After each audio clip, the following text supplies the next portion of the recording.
Roadies type के show जो TV पर चलते हैं, उनमें क्या गालियां नहीं होती हैं, उनमें क्या इस तरह के शब्दों का इस्तेमाल नहीं होता। हाँ, ये अलग बात है कि शायद भारतीय समाज अभी इस बात के लिए तैयार नहीं था, तैयार क्या मतलब एक्सेप्टेबिलिटी नहीं है उस चीज की कि आप माता पिता के संबंधों पर टिप्पणी करके उसे एक हास्य विनोद का विषय बना लें।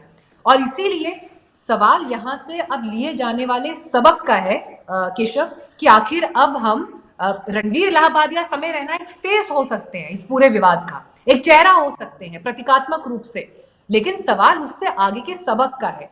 क्या आपको लगता है कि हम लोग एक देश और समाज के रूप में वो सबक ले रहे हैं, कुछ बदलेगा यहां से?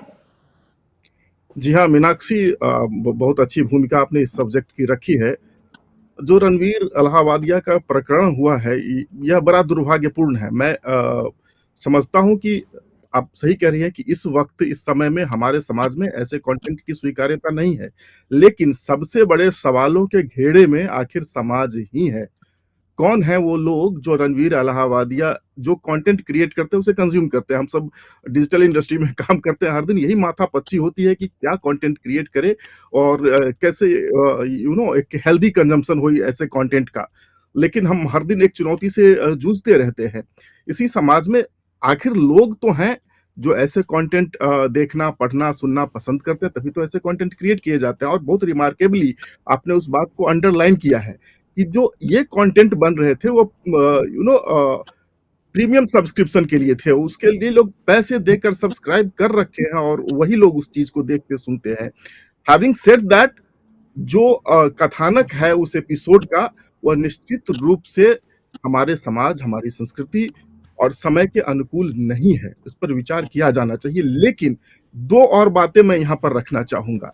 एक, जब कोई इस तरह की मूवी रिलीज होती है तो उसके साथ एक सर्टिफिकेट होता है कि इस मूवी को किस आयु वर्ग के लोग देख सकते हैं, एक सेंसर बोर्ड का सर्टिफिकेट होता है। लेकिन तमाम जो ओटीटी आ गए हैं, डिजिटल चैनल की भरमार है, ऐसे सारे ऑप्शंस, तमाम विकल्प मौजूद हैं। इनफैक्ट जो सोशल मीडिया प्लेटफॉर्म्स हैं वहां भी ऐसे भद्दे कंटेंट्स बहुतायत में उपलब्ध हैं। उनके लिए क्या दिशा निर्देश है आखिर? उनके कंटेंट को कौन रेगुलराइज कर रहा है? उस पर जो रेगुलेटरी बोर्ड है उनकी कितनी नजर है? यह बहुत ही चिंतनीय विषय है। जिस तरह के कंटेंट आ रहे हैं हमारे आपके तमाम घरों में, बच्चे भी ऐसे प्लेटफॉर्म तक अपना एक्सेस रखते हैं। तो एक तो जो रेगुलेटरी बोर्ड्स हैं, जो रेगुलेशन है, उसकी कमी है यहाँ पर। उनको विचार करना चाहिए और इनको भी रेगुलेट करना चाहिए, नंबर वन। नंबर टू, जी। ऐसे तमाम मौके आए हैं जब वंचित वैश्यों को लेकर के एक विमर्श उठा है, और तभी बहुत सारे लोग आ जाते हैं फ्रीडम ऑफ एक्सप्रेशन को लेकर के।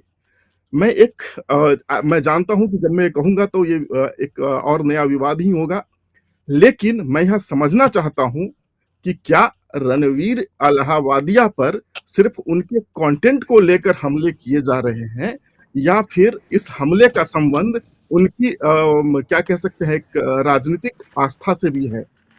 जिस तरह की तस्वीरें उनकी आ रही है सोशल मीडिया में प्रधानमंत्री मोदी के साथ, भारतीय जनता पार्टी के अलग अलग नेताओं के साथ, तो क्या यह हमला उनके ऊपर उनकी जो राजनीतिक संबद्धता है, जो पॉलिटिकल एफिलिएशन और सो कॉल्ड पॉलिटिकल एफिलिएशन है, उसकी वजह से उनके ऊपर किया जा रहा है? इन दो बातों को हमें सोचना पड़ेगा मीनाक्षी।